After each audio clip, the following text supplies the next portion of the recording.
말씀 제목은요, 너희가 사는 집입니다. 너희가 사는 집.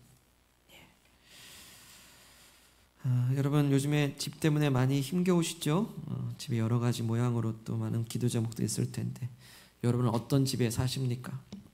너희가 사는 집은 또 어떤 집일까요?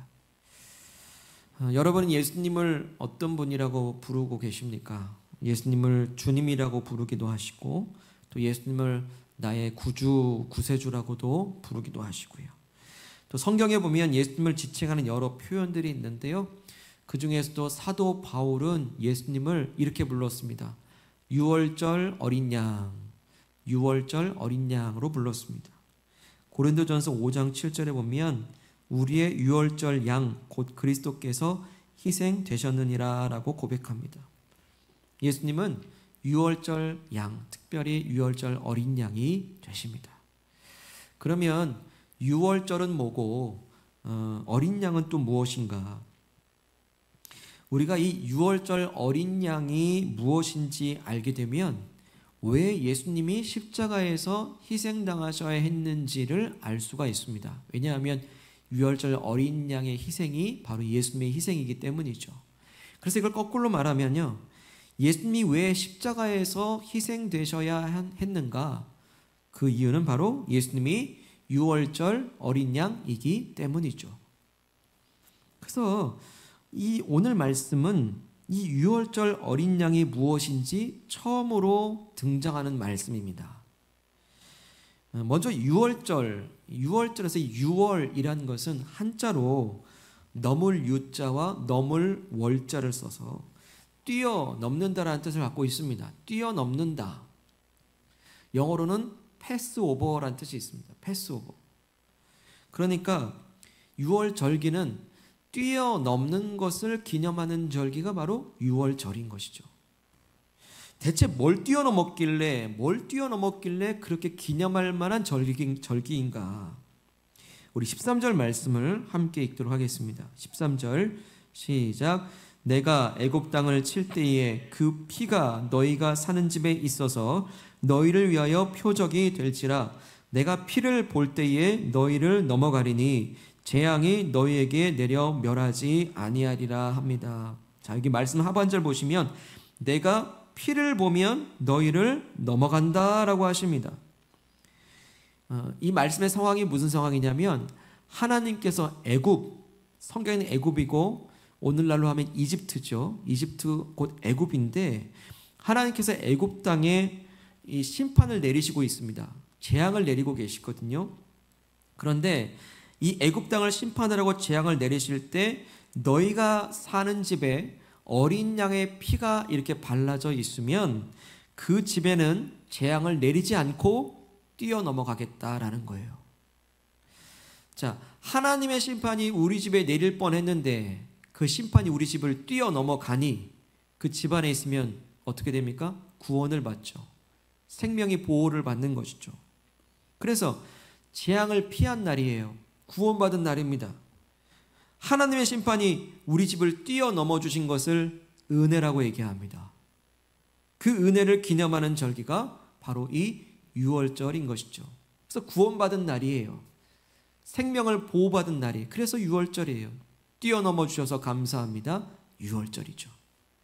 근데 여기서 중요한 게 뭐냐면 이 유월절에는 반드시 필요한 게 어린 양의 피가 우리가 사는 집에, 우리가 들어가 사는 집에 발라져 있어야 된다는 거예요. 7절 말씀으로 가보시죠. 7절에 보면 그 피를 양을 먹을 집 좌우 문설주와 임방에 바르라 합니다. 그러니까 어린 양을 잡아요. 그리고 거기서 나온 피를 가지고서 문설주와 임방에 바르래요. 이 문설주라고 하는 것은 이 문을 달아 놓으려면 좌우 기둥이 있어야 되잖아요. 거기다가 피를 발라요.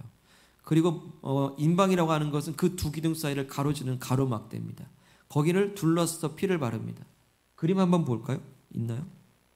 네, 이런 식으로 희미하긴 하지만 문 좌우 기둥에다가 피를 발라요. 그리고 임방에도 피를 바릅니다. 그러니까 쉽게 말하면 문 테두리에다가 어린 양의 피를 다 바릅니다. 됐습니다. 감사합니다. 하나님께서 바로 그 문 주변 테두리로 발라져 있는 그 어린 양의 피를 보시면 재앙을 넘기시는 거예요. 심판을 뛰어넘어가시는 것입니다. 그래서 그 집안에 있는 사람들은 보호를 받고 구원을 받습니다. 그렇다고 한다면 꼭 굳이 피를 발라야 되는가? 피를 발라야 되는가? 좀 깔끔하게 문에다가 좀 표시를 해놓으면 안 되겠습니까? 뭐 하나님 나 잘 믿어요 뭐 그렇게 써놓는다든가 뭐 깔끔한 표시를 해놓으면 좀 좋지 않았겠나? 꼭 굳이 그렇게 어린 양을 잡아가지고 피를 내가지고 그렇게 적셔서 그것도 문에다가 그렇게 척척 발라야 되는가? 좀 깔끔한 방법이 없었을까요? 우리 요즘 요즘으로 치면 교회 교패 같이 붙이는데 우리 동방성 씨앗교회 딱 교패 붙여놓듯이 나 예수님 잘 믿어요. 뭐 그런 표시를 해놓으면 안 될까요? 그리고 굳이 그렇게 죽여서 피를 내서 문 사방에다 발라야 되는가? 그런데요, 그렇게 피를 발라야 합니다. 발라야 돼요. 굳이 어린 양 죽여야 되고요. 그 피를 풀에 흠뻑 적셔서 문에다가 척척 발라야 돼요. 왜입니까? 그 어린 양은 사람이 받아야 될 심판을 대신 심판받은 희생양이기 때문이에요. 그러니까 사람이 희생당해야 되는 것을 그 양이 대신 희생당했기 때문입니다. 자, 하나님의 심판이 어떠한지 한번 보죠. 12절로 가보실까요? 읽겠습니다. 12절 시작. 내가 그 밤에 애굽 땅에 두루다니며 사람이나 짐승을 막론하고 애굽 땅에 있는 모든 처음 난 것을 다 치고 애굽의 모든 신을 내가 심판하리라. 나는 여호와라. 아멘. 자, 하나님께서 지금 애굽 곧 이집트를 심판하고 계십니다. 왜 심판하고 계십니까?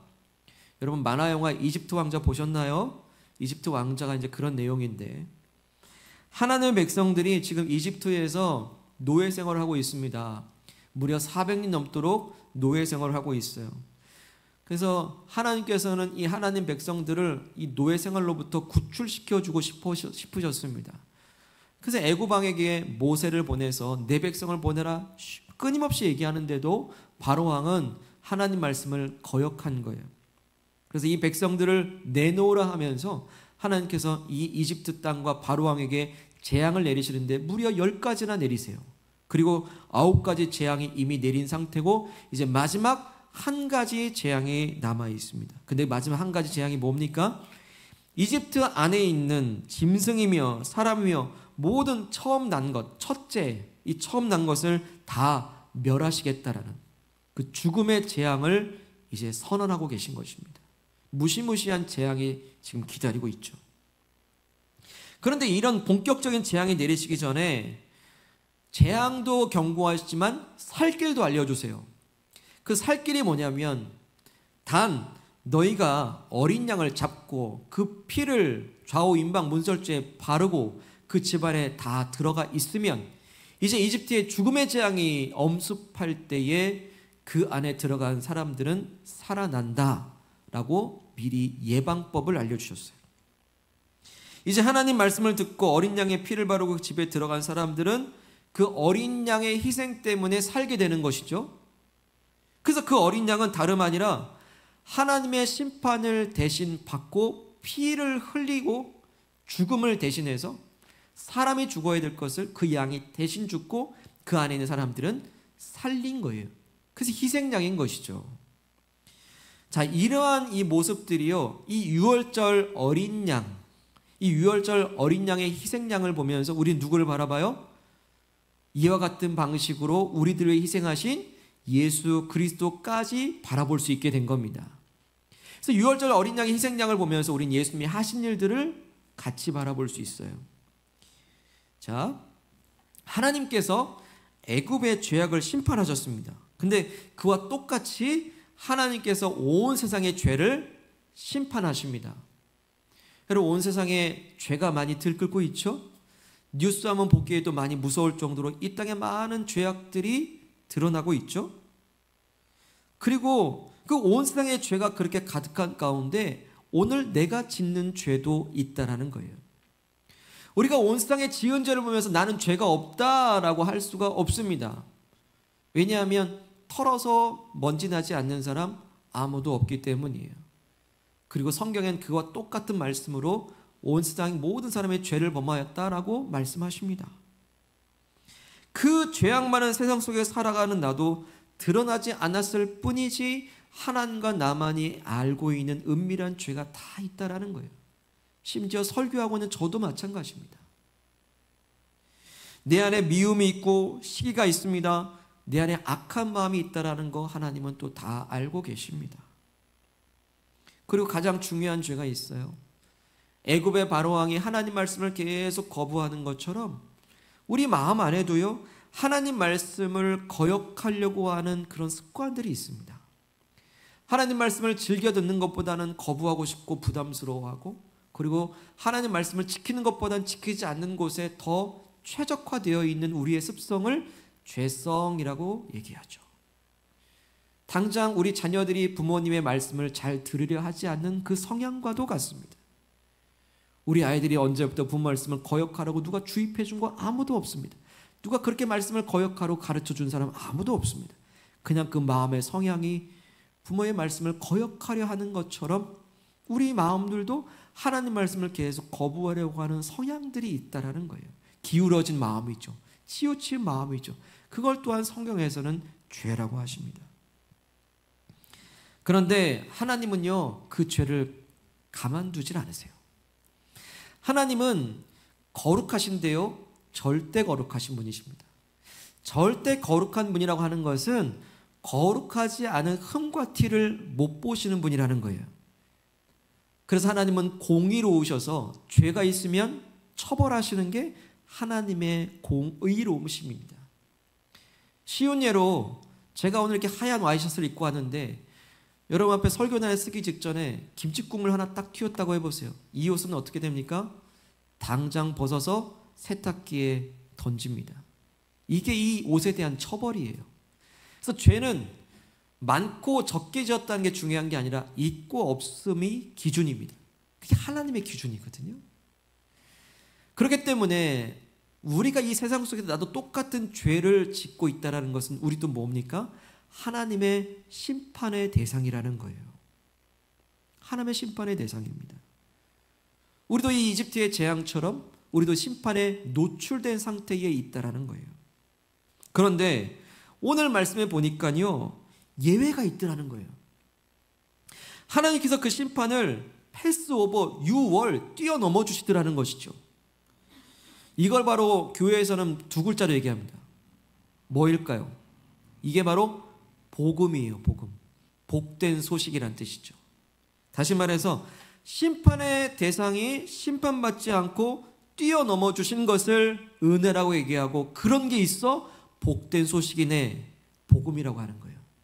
그래서 그 복음을 받아들인 사람은 그 집안으로 들어갈 수가 있는 것이죠.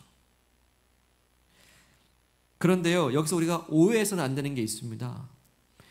하나님께서 우리 죄를 그냥 없던 걸로 치자, 그런 게 아니에요. 죄를 그냥 없던 것처럼 뛰어넘어 주신 게 아니에요.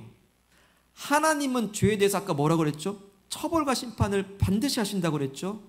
그런데 다만 내가 받을 심판을 다른 대상이 받아준 것뿐입니다. 하나님 반드시 처벌하세요. 근데 그 처벌의 대상이 내가 아니라 다른 존재를 대신 처벌해 준 거예요.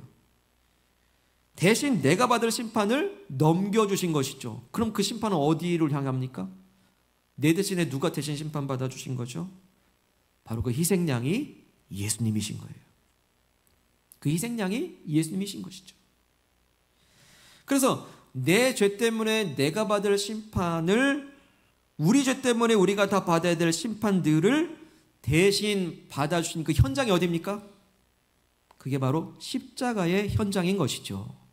십자가의 현장입니다. 예수님께서 십자가에 못 박히신 그 사건은 무엇입니까? 나를 향해 진노의 손을 드셔서 나를 치시려 했던 것을 예수의 등을 치신 사건이 예수님인 거예요. 오늘 말씀에서 유월절에 어린 양을 잡아 죽이고 피를 받아냈듯이 하나님께서는 예수님을 십자가에 못 박으시고 그 피를 다 받아내십니다. 처벌이에요. 그리고 예수님은 실제로 유월절 절기에 십자가에 못 박히셨습니다. 그래서 예수님을 유월절 어린 양이라고 부르는 거예요. 그처럼 예수님의 피값으로 오늘 나와 우리의 죄값을 대신 치르시고 우리에게 임할 심판을 유월 패스오버 넘겨주셨습니다. 때문에 한마디로 요약을 하면요, 예수님의 피값은 오늘 내 죄값입니다. 예수님의 피값은 오늘 내 죄악의 값이에요. 사랑하는 여러분, 예수님의 피값이 오늘 내 죄값이라는 것을 여러분 인정하십니까? 인정하시길 바랍니다. 이것을 인정하는가 아닌가가 구원과 심판을 가르기 때문이에요. 예수님이 나의 죄 때문에 십자가에서 희생양이 되셨다는 것을 여러분 믿으십니까? 이런 믿으시길 바랍니다. 이것을 믿는가 안 믿는가에 따라서 천국과 지옥이 갈라집니다. 오늘 말씀은 그 실제 그 가장 최전방에 있는 말씀을 말씀하세요. 지금 애굽에 막 재앙이 내리고 있는 그 순간에 하나님의 심판을 면할 수 있는 그 길, 그 유월절 어린 양의 피의 능력을 믿고 그 집안에 진짜 들어간 사람이 구원을 받아요. 아무리 유월절 어린 양의 피를 바르고 그 집안에 들어가면 살 것이다라고 아무리 얘기해도 피는 무슨 피 하면서 거부한다면 애굽 사람들이 멸망할 때 똑같이 멸망하게 될 것이고, 그것은 오늘 우리에게 닥친 현실이요, 우리의 죄악 가운데 하나님의 심판이 임한 이 땅 가운데서 우리가 살 길이 무엇인지 정확하게 제시해 주는 말씀입니다. 예수님의 피가 내 죄값임을 인정하고 믿는 것, 그게 바로 오늘 내 마음문에 예수의 피를 바르는 것이고요, 그 예수님의 집 안으로 들어가는 게 예수님이 내 죄를 위해 피를 흘렸음을 믿는 것입니다. 믿는 것이에요. 그래서 예수님이야말로 내가 진짜 살아야 될 집임을 믿습니다. 예수님이야말로 진짜 내가 사는 집이에요. 13절 다시 보시겠습니다. 13절. 내가 애굽 땅을 칠 때에 그 피가 너희가 사는 집에 있어서 너희를 위하여 표적이 된다 하십니다. 오늘 말씀 제목이 무엇이죠? 너희가 사는 집이라고 합니다. 너희가 사는 집은 무엇이죠? 오늘 우리가 사는 집이 늘상 먹고 자고 쉬는 그런 진짜 집, 그런 집이 아니라 그 집에 들어가면 진짜 사는 집이 진짜 집이에요. 그 안에 들어가면 생명의 보호를 받고 그 집에 들어가면 진짜 사람을 살리는 집이 되라고 하시는 거예요. 그 집에 들어가면 예수님이 계셔서요, 영원히 살아나요. 구원의 일이 일어납니다. 그런 예수님의 집이 우리가 진짜 사는 집이 되라라고 우리에게 말씀하십니다. 여러분, 살만하십니까? 살만하다는 건 예수님의 집 안에 있는 거예요. 오늘 저와 여러분들에게 말씀하십니다. 예수님의 집 안에 살아라. 그게 내가 사는 집이다. 그래서 내가 사는 집이 진짜 사람 사는 살만한 집이 되려면요, 그 집에 오늘 말씀 그대로 유월절 어린 양의 피가 다 발라져 있어야 됩니다. 예수 그리스도의 십자가 보혈이 고백되는 가정이 되어야 돼요. 예수님의 십자가의 은혜가 서로 고백되고 그 은혜가 참 귀하다고 고백되는 가정과 집안이 되면 그 집안은 사람 살리는 집안이 되는 겁니다. 그 집은요, 내 인생의 집이기도 해요. 내가 내 인생 가운데 예수의 피가 내 죄값임을 인정하고 고백하는 예수의 피가 고백될 때 내 인생의 집도 살만한 집이 되더라는 거죠. 여기서 집은요, 성경에서 집은 내가 사는 집만 얘기하지 않아요. 오이코스라고 해서 내 집과 관련된 모든 주변 사람들을 다 얘기해요. 다시 말해 내 주변 관계에 있는 모든 사람들까지 우리가 살리는 내 인생이 되려면 어떻게 해야 됩니까? 내 안에 예수의 피가 발라져 있어야 돼요. 예수에 대한 고백이 있어야 되는 거죠. 자, 나는 지금 예수님의 집 안에 살고 있는가? 예수님의 집 안에 살고 있다는 증거가 오늘 말씀을 통해서 몇 가지로 우리에게 증거로 제시해 주시는데요. 과연 나는 예수님의 집 안에 살고 있습니까? 그렇다고 한다면 우리는 매일매일 새로운 소망이 생깁니다. 예수님의 집 안에 사는 사람들은 매일매일 새로운 소망을 예수께서 주시기 때문이에요. 자, 2절 말씀으로 가보시죠.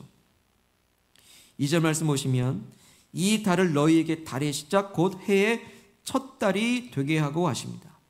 자, 하나님께서 이제 유월절을 지키라라고 말씀하시면서 아예 이 유월절을요 1년에 1월로 만드세요. 1년의 첫 달로 만들어 주세요.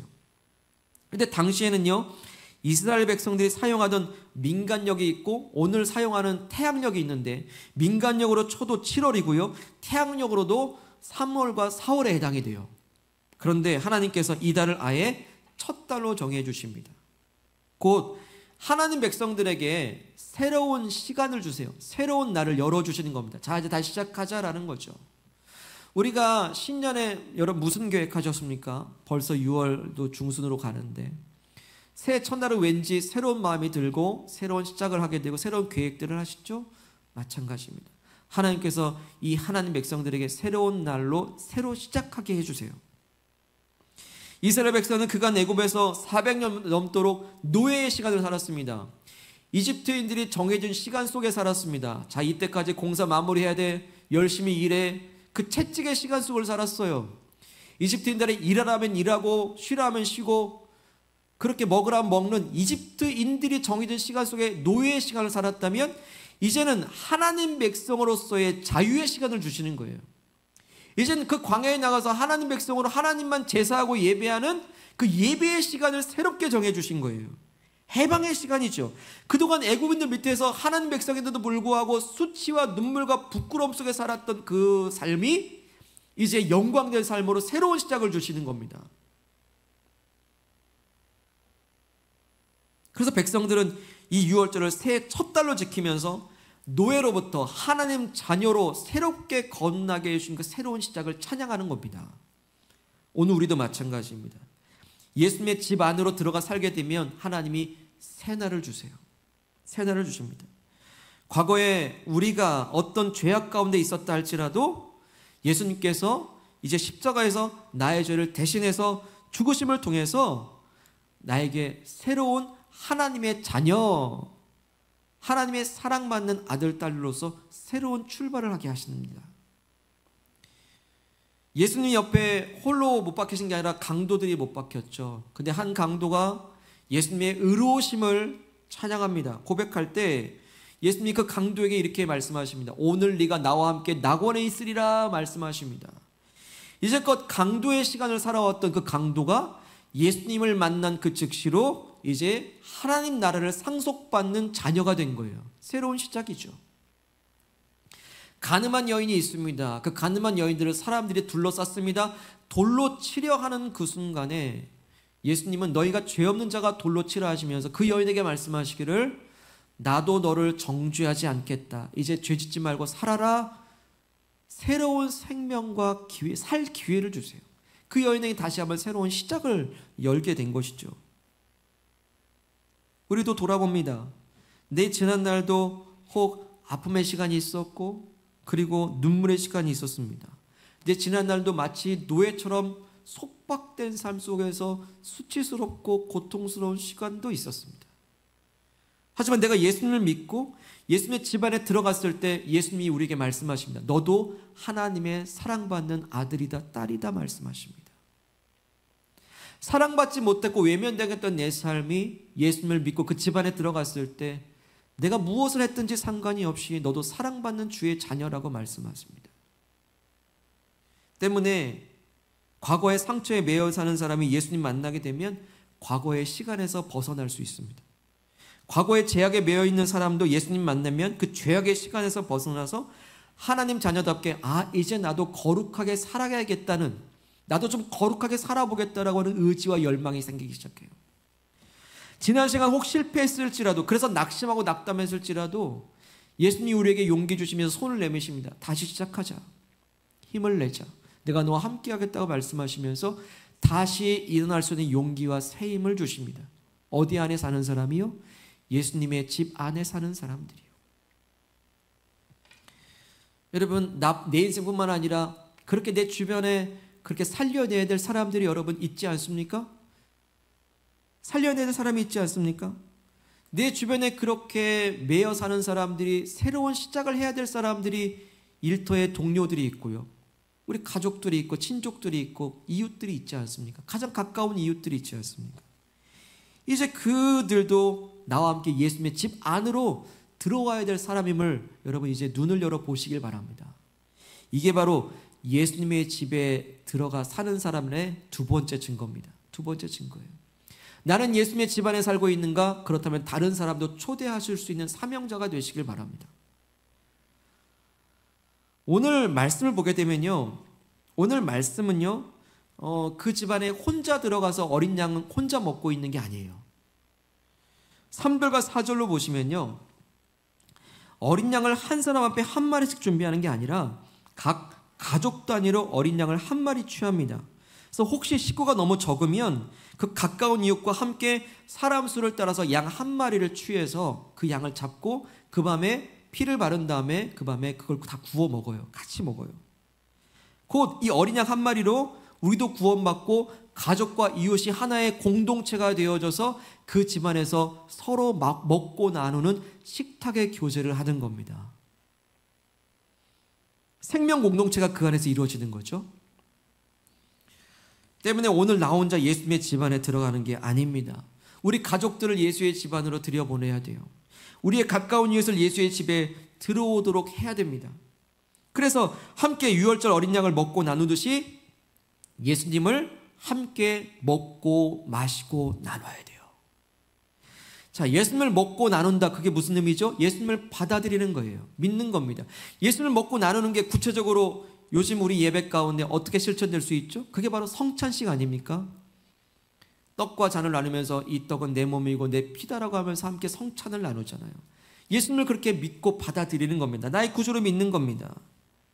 그들도 예수님의 성찬에, 예수님의 예배에, 예수님의 집안에 들어올 수 있도록 진짜 사는 집, 살리는 인생, 예수의 집으로 초대하는 그 사명자임을, 그 한 사람도 예의 없이 내가 그렇게 초대할 초청자임을 우리가 믿으시기를 바랍니다. 예배로 초대하시고 또 예배 주소도 보내주세요. 온라인에 예배 주소도 보내주시고 또 7월 셋째 주에 있는 지선전사님 그 예배에도 여러분 초대하시길 바랍니다. 기회 아닙니까? 그들을 위해 이제 기도하시기 바랍니다. 기도하면 기회가 보여요. 오늘 내가 이 자리에 앉아있는 게 그냥 앉아있는 게 아닙니다. 누군가 내 손을 붙잡아 예수님의 집안으로 날 초대해 주셨기 때문에 나도 이 자리에 있음을 믿습니다. 그 은혜를 받은 사람으로 이제 누군가를 집안으로 들어오게 해주시길 바랍니다. 내가 산 것처럼 당신도 사시오. 내가 살아난 것처럼 당신의 마음도 살아나는 길, 이제 예수의 집안으로 들어오시라. 여러분 손 내밀어 보시기를 소망합니다. 마지막으로 내가 예수님의 집안에 살고 있다는 그 증거는요, 바로 언제든 떠날 채비를 하고 사는 거예요. 떠날 채비를 하고 삽니다. 11절 한번 읽겠습니다. 11절 시작. 너희는 그것을 이렇게 먹을지니 허리에 띠를 띠고 발에 신을 신고 손에 지팡이를 잡고 그 피 먹으라. 이것이 여호와의 유월절이니라. 아멘. 자, 어린 양을 잡고 피를 바른 후 그 집안에 들어가 그 잡은 어린 양을 집안 모든 사람들이 다 구워 먹으라라고 말씀하십니다. 그런데 편하게 앉아서 먹는 게 아니에요. 뭐 요즘처럼 여러분 고기 드실 때, 고기 구워 드실 때 여기 뭐 불판 갈아주세요, 1인분 추가요, 뭐 이렇게 느긋이 뭐 앉아서 먹는 게 아니잖아요. 허리에 띠를 떼어요. 채비를 하는 거죠. 발에 신을 신습니다. 한 손에 지팡이를 잡고 한 손으로 먹어요. 그리고 그 피 먹으라 합니다. 말씀만 읽어도 체할 것 같죠. 왜 그렇게 하죠? 하나님께서 이제 떠나라 가라 하시면 즉시 떠나야 되기 때문입니다. 떠날 채비를 하는 거예요. 유월절 어린 양의 피를 바르고 한 번 그날 밤에 구원받고 생명 얻었다고 끝난 게 아닙니다. 어유 생명 구했네, 끝이네, 그게 아니에요.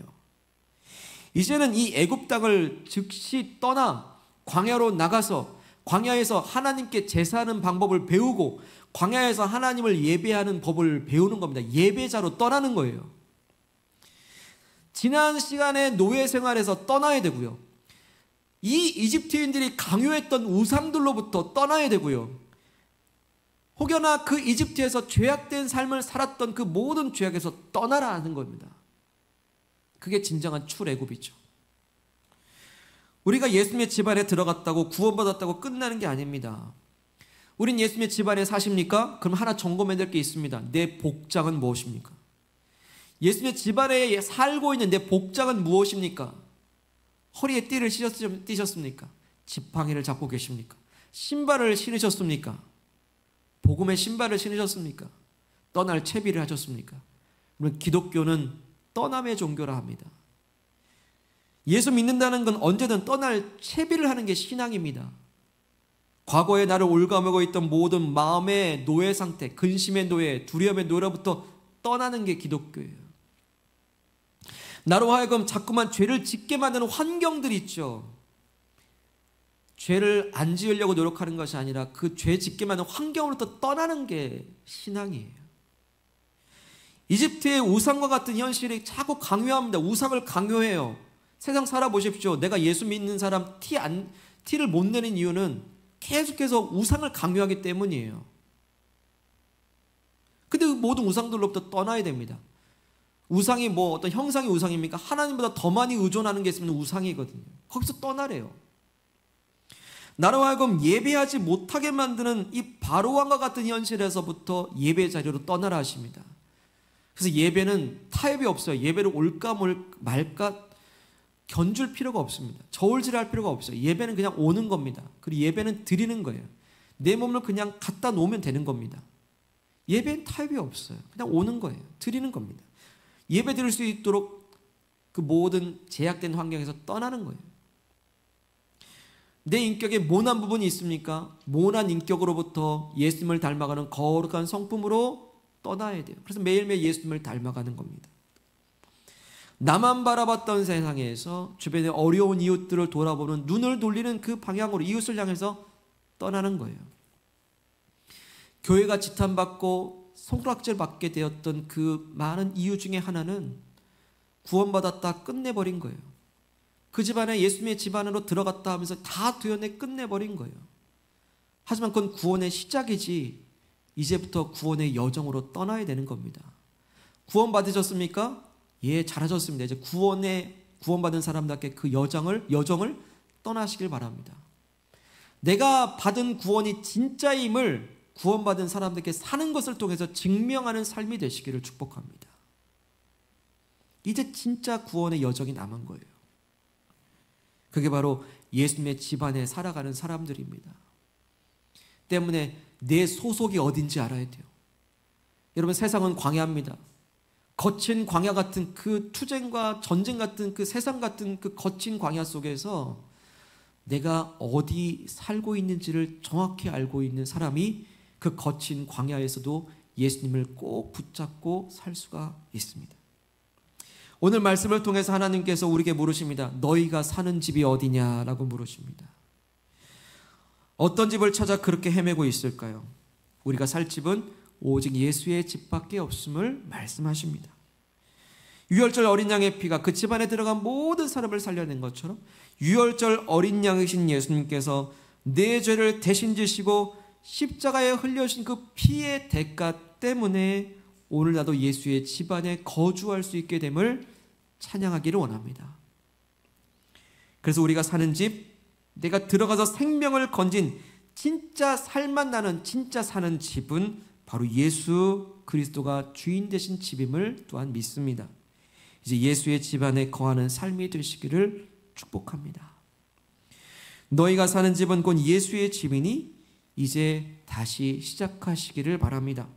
유월절의 새해 첫날처럼 주님께서 다시 용기 주시니 좌절해서 예수의 손잡고 일어나십시오. 모든 죄악과 노예로부터 끝내시고 이제 하나님 자녀답게 새롭게 시작하십시오. 너희가 사는 집은 예수의 집이니 그 새로운 시작을 또 찾아 헤매고 있는 예수 모르는 이들에게 손을 내밀어 그 사람도 예수의 집안으로 초대할 수 있는 그 선한 통로로 사시기를 축복합니다. 너희가 사는 집은 예수의 집이니 이제 언제든 죄악에서 떠나고 우상에서 떠나고 네 약함에서 떠나 세상이라는 광야에서도 예배자답게 살아가는 우리가 되기를 소망합니다.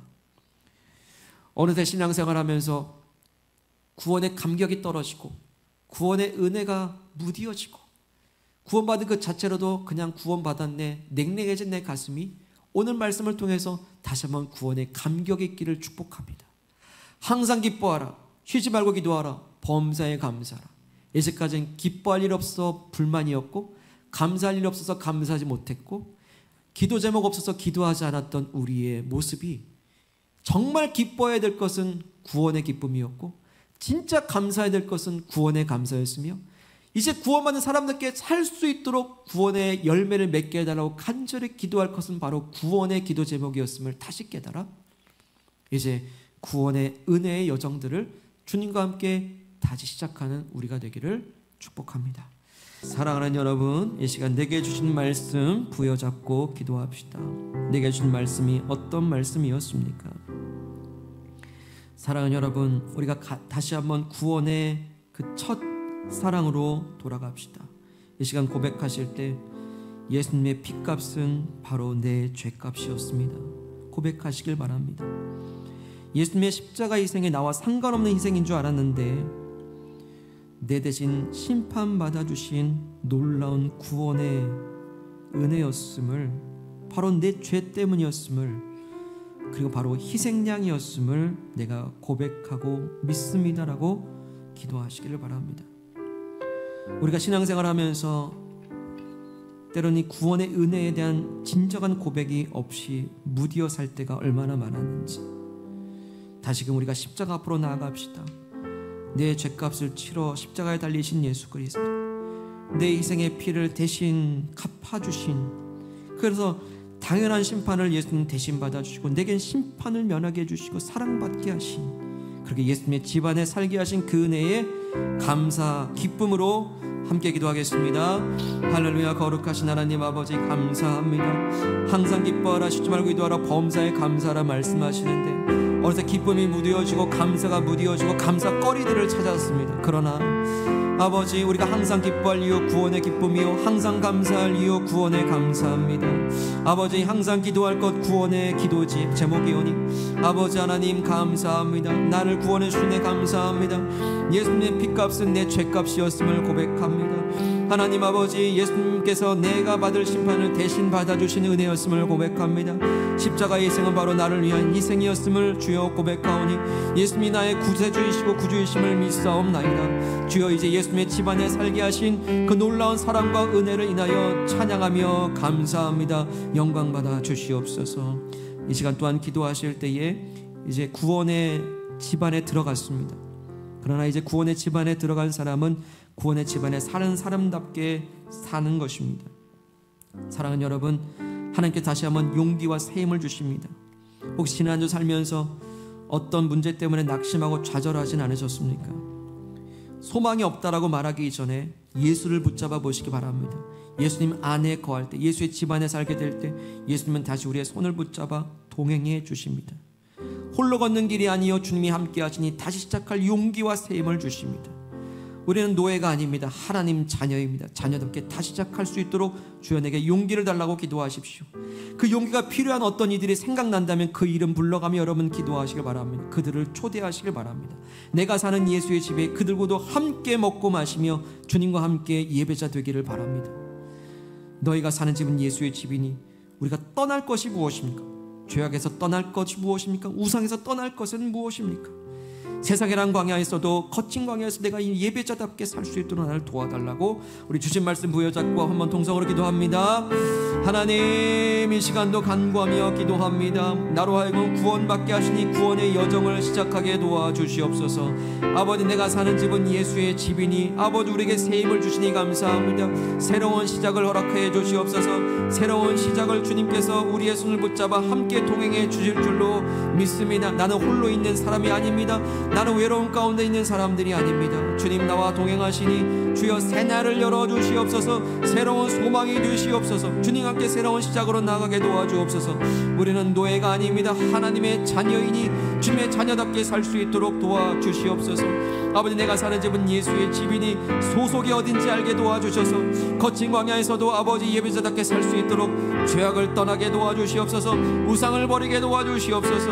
아버지, 모든 죄악의 습관의 환경으로부터 떠나게 도와주시옵소서. 이제 새로운 시작을 찾아 헤매는 그 어떤 이에게 손을 내밀게 도와주시고 그래도 내가 사는 예수의 집안에 함께 거하고 살 수 있도록 아버지 우리로 하여금 주의 선한 통로가 되게 하여 주시기를 주님 간절히 원합니다. 하나님 아버지, 유월절 어린 양의 그 희생을 보면서 예수님의 희생을 바라봅니다. 왜 예수님은 십자가에 달려 돌아가셔야 했습니까? 예수님 그렇게 왜 피를 흘리셔야 했습니까? 예수님의 피값이 오늘 내 죄악값임을 고백합니다. 예수님께서 내가 받을 심판을 대신 심판받아 주셨으니 나로 하여금 살려주시고 생명 주신 은혜를 감사합니다. 이제 나로 하여금 예수님의 그 희생을 믿고 예수님의 피값이 내 죄값임을 인정하며 예수님의 집 안으로 들어갑니다. 이제 나로 그 구원의 집 안에서 주님과 함께 살게 하여 주시옵소서. 우리는 어떤 집을 찾아 그렇게 헤매고 있었습니까? 주님, 무너질 집, 없어질 집이 아니라 영원히 사는 집, 그리고 살리는 집, 생명의 집, 예수의 집 안에 살게 하여 주셨사오니 오직 예수의 집 안이 내가 살 집임을 고백합니다. 예수님이 주인 되시는 가정이 되게 하여 주옵소서. 예수님의 피가 인치고 발라진 그런 가정이 되고 내 인생의 집이 되게 하시고 집안 주변에 있는 모든 이웃들에게도 예수의 피가 흘러갈 수 있도록 우리를 사용하여 주시옵소서. 우리는 예수의 집안에 사는 사람이니 이제 예수님과 함께 다시 일어나 소망을 가지고 시작하게 하옵소서. 우리는 노예가 아니요 하나님의 사랑하는 아들이요 딸임을 고백하오니 사랑하는 자녀로서 힘있게 용기를 가지고 또한 삶을 살아갈 수 있도록 우리 마음을 살려주시옵소서. 우리의 집은 예수의 집이니 그 새로운 시작을 찾아 헤매는 그 어떤 이들이 보인다면 손 내밀 수 있게 하시고 기도하게 하셔서 그들도 예수님의 집안에서 함께 예배할 수 있도록 우리를 선한 통로로 삼아 주시옵소서. 내가 사는 집 예수의 집이니 언제든 죄악에서 떠날 채비를 하게 하시고 우상을 떠나게 하여 주시고 그래서 이 세상이라고 하는 거친 광야 속에서도 내가 사는 집이 어딘가 그 소속감을 가지고 어떤 광야에서도 예배자의 삶을 살 수 있도록 구원의 열매를 맺어가게 도와주시옵소서. 구원의 기쁨이 항상 기뻐하게 하시고 구원의 감사가 모든 일에 감사의 제목이 되게 하시고 구원에 합당한 삶을 살 수 있도록 구원이 네가 가장 중요한 기도 제목 될 수 있도록 인도해 주시옵소서. 아버지, 오늘 그 믿음으로서 주 앞에 예물을 올려드립니다. 믿음으로 드렸으니 이 예물 흘러가는 모든 자리 구원이 시작되게 하여 주시옵시고 드려진 예물마다 주여 눈물 담기고 기도가 담기고 땀이 담겼으니 주여 응답하시고 부어주시기를 간절히 원합니다. 함께 예배하지 못하는 지체들이 아파서 못 왔다면 찾아가시어 고쳐주시고 낙심된 일이 있다면 찾아가시어 위로해 주시고 시험에 든 일이 있다면 악함하게 틈타지 못하도록 방패되어 주시옵소서. 주님, 군으로 유학으로 떨어지는 우리 자녀들이 있사오니 어디든지 주님께서 지켜주시고 보호해 주시고 예배하게 하여 주시고 기도의 응답의 소식들이 오가기를 간절히 원합니다.